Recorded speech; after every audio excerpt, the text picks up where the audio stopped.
안녕하세요. 세상을 이롭게 하는 일에 관심 많은 승무원쌤 김용숙입니다. 백건우 씨가 어렵게 마이웨이에 출연을 했습니다. 마이웨이에 출연을 했습니다.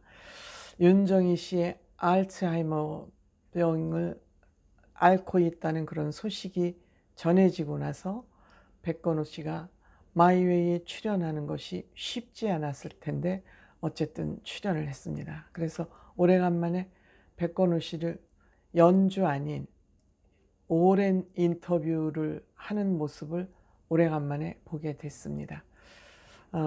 백건우 씨의 그 방송을 보면서 여러 가지 생각이 들었습니다. 만감이 교체했습니다. 그래서 제가 백건우 씨를 보면서 들었던 생각, 또 과거에 백건우 씨, 윤정희 씨가 겪었던 그 북한 납치 사건에 대해서 한번 제가 간략하게 여러분들께 말씀드려보고자 합니다. 시청하시기 전에 구독, 좋아요, 알림 버튼 설정해 주시기 바랍니다. 고맙습니다. 백건우 씨를 연주가 아닌 인터뷰로 오랜 시간 백건우 씨를 보는 일은 처음 있는 일 같습니다. 저는 처음입니다. 혹시 다른 데서 인터뷰를 한지는 모르겠지만 백건우 씨를 보면서 역시 장인은 삶의 방식이 다르구나, 장인은 삶이 다르구나 하는 걸 느꼈습니다. 저러한 모습의 생활을 하기 때문에 장인, 세계적인 거장이 됐구나, 그런 생각이 들었습니다. 우선 백건우 씨의 그 검소한 생활에 놀랐습니다. 그 3만 원짜리 그 남방 셔츠를 하도 똑같은 옷을 입는다 그래서 방송을 위해서 사 입었다는 그 얘기가 굉장히 인상 깊게 저에게 들려왔습니다. 그리고 윤정희 씨의 얘기를 하는 모습이 또한 깊게 제 마음에 와서 담겨졌습니다. 우리가 삶이라는 것은 과거의 생각들이 축적돼서 추억이 축적된 것을 우리는 삶이라고 말할 수 있는데, 과거의 기억들이 하나하나 없어진다는 것은 삶이 없어진다는 의미다. 즉, 기억이 없어진다는 것은 삶이 송두리째 없어진다는 그런 의미다. 지금 윤정희 씨가 지금 그런 상태다. 그러니까 우리 인간에게 삶에 있어서 기억 이퀄 삶인데, 기억이 없어진다는 것은 삶이 없어지는 거나 똑같은. 저는 이 정리된 얘기를 듣고 맞다, 그렇구나. 우리는 몸에만 신경을 쓰는데, 몸에만 신경을 쓰기 쉬운데 생각이 이렇게 소중한 거구나 하는 것을 일깨워 준 것 같습니다. 백건호 씨가 윤정희 씨를 옆에서 지켜보면서 안타깝게 든 생각이죠. 백건우 씨 정말 말을 많지 않고 다변가가 아니고 속도도 느리게 합니다면 그 사람 말 한마디 한마디가 철학적 의미를 다 담고 있었습니다. 그런데 그 제작자가, PD가 두 분이 휴대폰을 하나를 쓰는 걸 보고 깜짝 놀랐다. 그만큼 늘 같이 두 사람이 붙어 다니니까 휴대폰이 두 개가 필요 없는 거죠. 한시도 안 떨어지니까. 그걸 깜짝 놀랐다고 그러더라고요. 그런데 지금 윤정희 씨가 알츠하이머병에 걸렸는데 6인실에서 지금 6인실이 함께 쓰는 요양원에 뒀다고 한국에 있는 동생들이 이제 뭐 재판 중인 것 같아요. 재판 중인 거. 후견인을 딸로 지정한 것은 잘못됐다. 딸이 엄마를 잘 보살피지 않기 때문에 우리 동생들이 딸을 보살필 후견인으로 지정해달라. 그것이 프랑스에서는 후견인으로 지정이 됐고 지금 한국 법원에서는 소송 중에 있다 그럽니다. 그것 아마 뭐 윤정희 씨 재산이 한국에 한 4, 50억 정도 있다 그러네요. 집이 두 채가 있어서.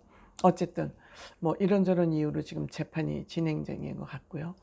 제가 이 얘기를 보면서 그 나왔던 중간에 그 이응로 선생 얘기를 슬쩍하고 깊게 하지 않고 지나갔어요. 살짝 지나간 얘기지만 제가 백건우 씨하고 윤정희 씨의 그때 북한 납치 사건이 생각이 나서 제가 자료를 좀 조사를 해봤습니다. 자료를 조사해 보니까 좀 구체적으로 그때는 그냥 북한이 윤정희 씨, 백건우 씨를 납치하려고 그러다가 실패했지, 저기 최은희 씨하고 그 신상옥 감독은 납치를 해갔지만 또 백건우 씨하고 윤정희 씨를 납치하려고 그러다가 실패했지 하는 게 기억이 나서 제가 더듬어 보니까 그게 1997년 7월 달이랍니다. 7월 달이랍니다. 최은희 씨는 1960년도에 이제 아니죠. 윤정희 씨가 1960년대 대한민국 최고의 배우였지 않습니까? 그러니까 북한에서 김정일이는 영화에 미친 사람이니까 이제 납치를 해가려고 어떻게 했냐.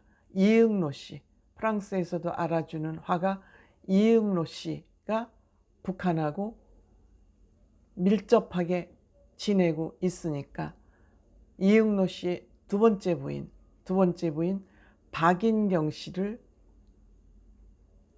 접선으로 박인경 씨를 가운데다 넣어서 이용을 해가지고 딸이 5개월 때, 진이라는 딸이 5개월 때 스위스의 거부가 백건우 씨를 연주를 하기 위해서 미하일 파블로보크라는 이 사람이 연주회를 초청을 했다고 그래서 스위스로 초청을 해서 갔는데 가보니까 유고슬라비아 비행기 표를 내놓다는 거야.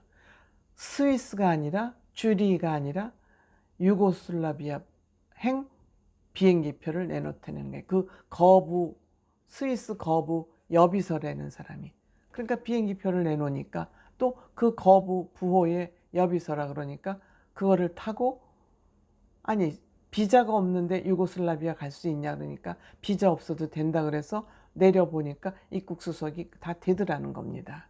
그러니까 다 북한하고 유고슬라비아 그때만 해도 공산국가였으니까 다 짜진 거죠. 다 공작을 해놓은 거죠, 한마디로. 근데 내리고 보니까 조선민항 항공기가 있더라는, 북한 비행기가 있더라는 거예요. 그러면서 박인경 씨가 백건우 씨한테 공항 여비서한테 받은 봉투라고 내밀면서 거기 주소, 약도, 유고슬라비아 화폐까지 다 들어있으면서 택시를 타고 이 주소로 가라 그러더라는 거예요. 근데 백건우 씨가 그때 이상하게 생각을 했대요. 아니, 나를 초청을 했으면 차를 가지고 날 데리러 나오지 않고 왜 택시를 타고 오라 그러지? 그래서 그때 좀 이상하게 생각을 했대요. 그래서 그 주소지에 도착을 해서 가보니까 시골집인데 텅 비어 있는데 이상해서 윤정희 씨하고 딸은 택시에 머무르게 하고 본인만 들어가 보니까 웬 동양 남자가 앉아 있더라는 거예요. 그래서 본인이 딱 직감을 하고 다시 나와서 택시를 타고 미국 영사관을 찾았다는 거예요. 택시를 타고. 그때 순발력이 있었던 거죠. 그래서 타고 영사관에 도착해서 22시간 만에 프랑스로 돌아올 수 있었다고 합니다. 이거는 이응로 씨 화백 둘째 부인 박인경 씨가 북한하고 다 공작을 해서 만들어 놓은 거에 윤정희 씨하고 백건우 씨가 걸려들은 거죠. 그때만 해도 그 프랑스에는 한국 사람보다 북한 사람이 더 많았을 정도라 그럽니다. 그때는 북한이 우리나라보다 국력도 더 조금 나았을지도 모르겠어요. 그러니까 그 파리에는 다 북한 대사관도 거기 다 개설이 되어 있고 그러니까는 윤정희 씨가 파리에 와서 잔다 그러니까 이거 공작을 해서 북한으로 납치해야 되겠다. 그거에 쓰인 사람이 친북 인사 이응로 씨하고 그 부인 박인경 씨였던 거예요. 그래서 한국 대사관에서 박인경 씨를 경위를 조사하려고 소환을 했더니 계속 응하지 않고 결국 1983년도, 그러니까 6년 후에 조사에 응하지 않고 있다가 한국 국적을 포기했다는 거예요. 그러니까 이응노 씨는 백건우 씨, 윤정희 씨의 줄에도 섰고 결혼할 때 부모처럼 생각했다는 거예요. 이응노 화백 부부를. 그런데 자기네들을 그렇게 거기에 이용했다. 그 얘기만 간단하게 나왔어요. 그 얘기만 간단하게 나와서 제가 이 북한 납치 사건이 있었지. 그리고 제가 자료를 확인해 보니까 이와 같은 이제 스토리가 있었던 거예요. 정말 까딱했으면은 북한으로 납치될 뻔한 그 사건인데 백건우 씨가 그때 딱 직감을 해서 이건 아니구나 싶어서 다시 택시를 되돌려 타고 미국 영사관으로 가서 거기서 보호를 받고 22시간 만에 다시 파리로 돌아왔다는 그런 이제 아픈 위험한 그 사건도 있었지만 지금은 윤정희 씨가 이러한 저러한 모든 기억을 하나씩 하나씩 잃어버리고 가고 있으니 안타깝다. 그러면서 한국에 와서 젊은 연주자들하고 같이 본인이 연주를 할 수 있었던 거, 그게 인생에 큰 의미 있는 한 점으로 남을 것 같다. 그러면서 윤정희 씨가 있는 파리로 돌아가는 뒷모습을 마지막으로 프로그램은 끝났습니다. 백건호 씨를 보면서 거장은 뭔지 삶의 방식이 다르구나 하는 큰 또 배움을 얻을 수 있었습니다. 고맙습니다.